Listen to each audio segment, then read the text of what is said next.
Military helicopter carrying 11 goes down in Florida. U.S. authorities are now searching for the remains of the 7 Marines and 4 soldiers who were all on board. They're presumed dead. They were taking part in a nighttime training exercise off the coast. CCTV's Roy Rettenberg has more on the investigation. Well, the families of the 11 servicemen who were killed have been notified, and authorities say an investigation has been launched. What we do know is that the training was taking place amid some dense fog on Tuesday night, and officials now confirm that the weather may have been a factor in the crash. There was a second helicopter that was also involved in the training, but we understand it returned to base safely shortly after takeoff, perhaps because of weather conditions.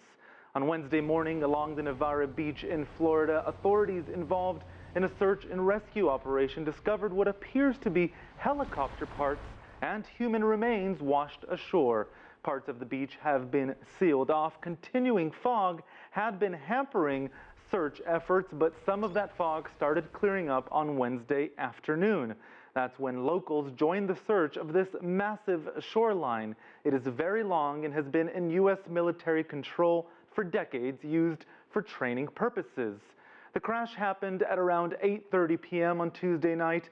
The one UH-60 Black Hawk carrying the group went down. These are images of a similar Black Hawk. They're used a lot by the U.S. in combat, mostly in places like Iraq and Afghanistan, but they are also used by other countries, including Japan, Colombia, and Turkey.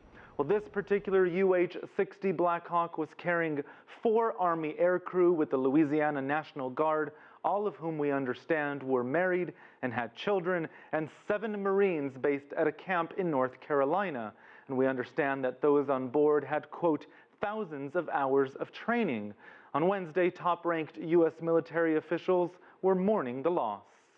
Our thoughts and prayers are with them and their families as the search and rescue continues. Those who serve put themselves at risk both in training and in combat. And we will work with the services to ensure those survivors, or I should say their family members, will be well cared for.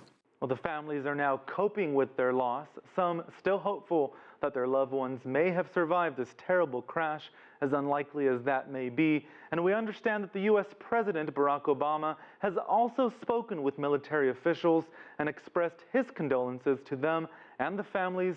Of course, the investigation will provide some answers, but for now, the families are dealing with the tragedy, waiting for those answers to be revealed. Roy Rettenberg, CCTV in Washington.